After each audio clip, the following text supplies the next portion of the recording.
देखिए, हसरतें जो शो है वो अपने आप में एक बहुत बड़ा शो है शकुंतलम टेलीफिल्म्स का। एंड जब आप एक फ्रेंचाइजी के साथ जुड़ते हैं तो ऑफ कोर्स एक बहुत बड़ी एक रिस्पॉन्सिबिलिटी होती है आपके कंधों पर।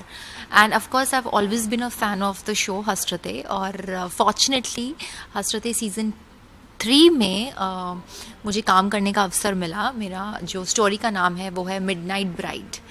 सो I was very lucky enough कि जो मेकर्स हैं उन्होंने इट्स लाइक समझा कि उन्होंने मुझे लिया। और I am very very overwhelmed to see the response, because मेरा जो स्टोरी है वो रिलीज़ हो चुका है। हालांकि अब जो हंगामा OTT है is coming up with the vertical format. So अब जितने भी शोज़ हंगामा पे, चाहे वेब शोज़ हो या स्टोरीज़ हो, वो रिलीज़ हो रही हैं एज वर्टिकली। सो हंगामा पे मैंने पहले एक शो किया था, ये है सनक with Sharad Malhotra, that's also getting released. और मिडनाइट ब्राइड तो हो ही रहा है। हसरतें सीजन 3 एक बोल्ड और डेयर्ड शो माना जाता है, तो इस शो में आपका कैरेक्टर इमोशनली और मेंटली किस लेवल पर चैलेंज हुआ है? चैलेंज ऑनेस्टली इनिशियली हुआ था, because yes I doubted on my self, क्योंकि मैं काफ़ी वेस्टर्न हूँ पहनावा वाइज भी और थॉट वाइज भी। बट जब मैंने स्टोरी के बारे में सुना, I was like, you guys are sure that you want to take me? क्योंकि I've never experimented something like that. This character is too simple. आप मुझे इन रियल लाइफ में कभी भी इतना सिंपल नहीं देखेंगे, क्योंकि मुझे कॉन्फिडेंस ही नहीं आता है। I have to have makeup, I have to have good clothes. और ये तो स्क्रीन पे काम करने का सवाल था। मैंने कभी भी लेंसेज के बिना काम, अभी भी आई एम वेयरिंग लेंसेज, क्योंकि वो I develop a sort of confidence. But उस शो में ना तो आपको लेंसेज पहनने हैं, ना तो आपको कोई हेयर बनाना है, ना you can have like a good clothes, because जो कैरेक्टर है मेरा वो एक विधवा का कैरेक्टर है। And as per the society, widows can't really do makeup or can't do really much anything on themselves. So वही कैरेक्टर मैंने किया है, और वो कैरेक्टर इतना ज़्यादा सिंपल है कि शो करते हुए उस दौरान मुझे रियलाइज़ हुआ कि simple things can also be really pretty and beautiful. सुंदरता सिंप्लिसिटी में भी होती है। So that's when I realise कि अगर मेकर्स ने मुझे लिया है, so I have to have justice to this character. And जब ये शो कंप्लीट हुआ, I really got a lot of appreciation, not just from my own team, hair makeup production, but also audiences, also the production house people, also the producers. I think they loved my story.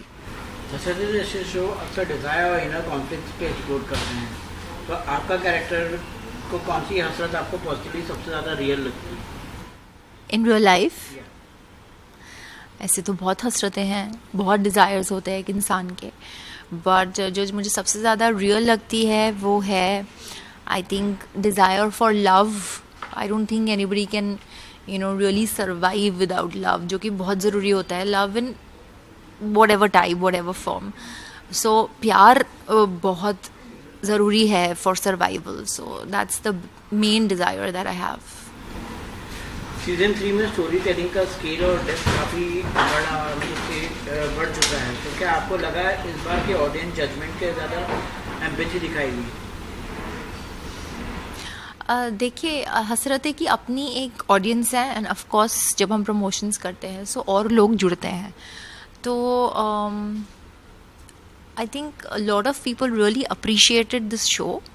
और उस दौरान मुझे ये realise हुआ कि क्योंकि everybody has desires, और वो कनेक्ट कर पाए not just with my story but also 6 से 7 और स्टोरीज़ भी आई हैं हसरतें में। So Hasratein again got a lot of great response. तो एक तो बाय डिफ़ॉल्ट होता है कि एक शो का फ़ैन बेस होता है, हसरतें का भी एक फ़ैन बेस है, और बहुत नए लोग भी जुड़े हैं इस शो के साथ। So lot of people appreciated the show. Rohan Dandotra के साथ पेयरिंग फ्रेश है, तो आप दोनों के बीच on screen chemistry naturally build हुई या कोई कॉन्शियस एफर्ट लेना पड़ा? Conscious effort I think of course लेना ही पड़ता है, बिकॉज आप you're not living with that person in real life, तो आपको उस चीज़ को रियल दिखाने के लिए थोड़ा एफर्ट लगाना पड़ता है, कोई अनकंफर्टेबल नहीं हुआ है. And of course Rohan being a gentleman he was very very comfortable, he made the other person comfortable.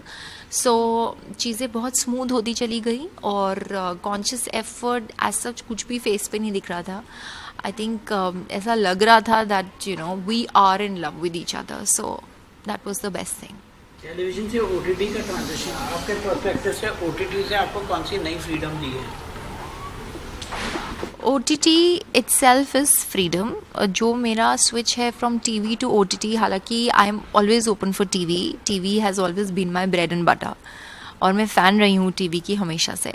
But जब से OTT आया है और अभी तो OTT बूम पे है, तो आई थिंक OTT कोई भी करता है वो आपको एक नया प्लेटफॉर्म देता है to explore new things like emotions or characters and live their lives. So I think आप एक अच्छे एक्टर के साथ साथ एक अच्छे इंसान भी बनते चले जाते हैं और आपको बहुत कुछ सीखने को मिलता है. जब से मैंने OTT किया है, I think I have really learned a lot.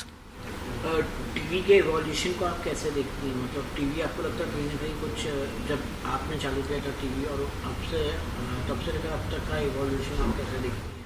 Same है, nothing has evolved apart from of course, I mean the stories are different. I think we have such talented writers with us, और of course story change होती है क्योंकि चीज़ों का perspective change होता है, thinking change हो रही है, सो स्टोरी भी इवॉल्व हो रही है. बट द शूटिंग स्टाइल अगर मैं कहूँ और जिस तरह के चीज़ें 2013 में हो रही थी, since when I really started working in TV, और अब I think everything is same.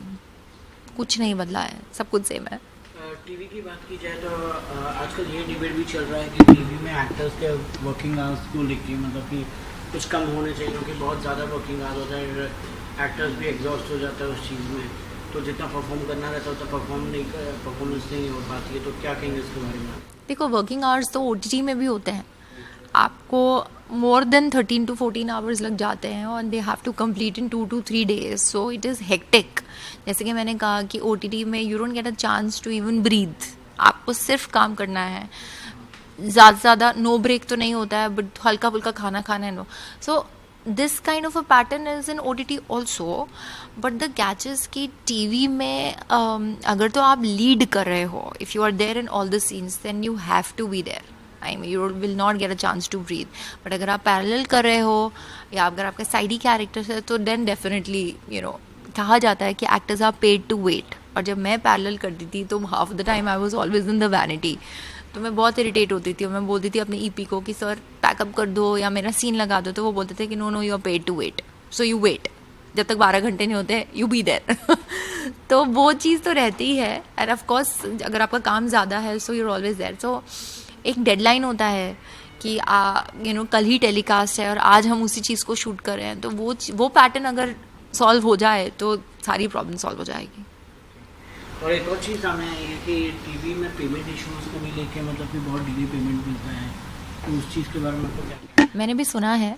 ये TV का प्रॉब्लम नहीं है, ये प्रोडक्शन हाउसेस का प्रॉब्लम होता है. There are lot of production houses who are very good with payments. और प्रॉब्लम एज सच मेरे साथ तो टचवुड नहीं हुआ है क्योंकि payment terms much before discuss हो जाते हैं. 90 डेज़ का पेमेंट होता है कि वंस यू स्टार्ट शूटिंग, उसके 90 डेज़ के बाद आपका फर्स्ट डे का पेमेंट मिलता है. So that is how it is. So everything is very smooth. But अगर कई प्रोडक्शन हाउसेस नहीं भी देते हैं, इज़ बिकॉज उनका कुछ प्रॉब्लम्स होता है या वो बैंक करप्ट हो जाते हैं, कुछ हो जाता है. उसके लिए हमारा एसोसिएशन है एक्टर्स का, सिंटा, जो हमको उस प्रॉब्लम से निकालता है. बट ये नौबत मेरे साथ आज तक नहीं आई.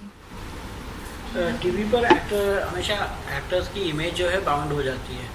आपको क्या लगता है OTT में वो फ्रीडम मिलता है अपना, मतलब? Absolutely, that's what I said कि जितने भी शोज़ मैंने TV पे किए हैं वो लास्ट किए हैं फॉर 2 years और 3 years, और समटाइम्स मैंने नहीं किया है. But as we know, like Taarak Mehta Ka Ooltah चश्मा, उसमें अगर आप अय्यर जी का कैरेक्टर लें और अगर आप उनको किसी OTT में देखेंगे तो आपको डाइजेस्ट ही नहीं होगा, क्योंकि you have always seen him like Iyer. या फिर जेठालाल को अगर आप मेरे ऑपोजिट ले आओ, नोबडी विल डाइजेस्ट दैट. हालांकि वो बहुत अच्छे एक्टर हैं, वो क्रैक भी कर लेंगे, बट वो डाइजेस्ट नहीं होता है because you said that thing, you've been working in the same like a government job for 10 years, तो आपका वो इमेज सेट हो जाती है. whereas in OTT you have that space to live every character in every story differently, तो ये तो freedom है. अगर आप अपने अर्ली करियर में शिवांगी को कोई एडवाइस देना चाहें तो वो क्या होगी, स्पेशली रोल सिलेक्शन को लेकर? अर्ली करियर में अगर मुझे खुद को एडवाइस देनी है तो वो यही देनी है कि don't go too easy, because life is not easy at all. मैंने इतने अच्छे अच्छे प्रोजेक्ट्स इनकार किए हैं थिंकिंग कि दूसरा आ जाएगा, तीसरा आ जाएगा, but when things are gone they are gone. I rejected I mean I rejected the audition of Kumkum Bhagya, जो कि makers were ready to cast me, but I was like ठीक है next time कर लेंगे because it's very easy, but no, it's not easy. It is not easy. अभी you really have to struggle to get a role, so don't go easy on things.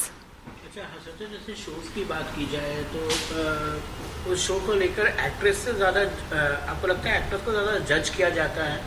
आपने कभी real life में judgement feel किया है? मैंने judgement feel किया है from the family, the extended family perspective, thinking कि oh she does bold, oh she does intimacy, so they जज, but they don't know that it's a story. Of course they know, but still they want to judge. So it's just acting. I mean, you're here to perform, not that अगर मैं ऐसे 10 intimate scenes करूँगी with 10 different actors does not mean that I'm dating all of them. So ये तो common sense होती है, but इंसान जज करता है.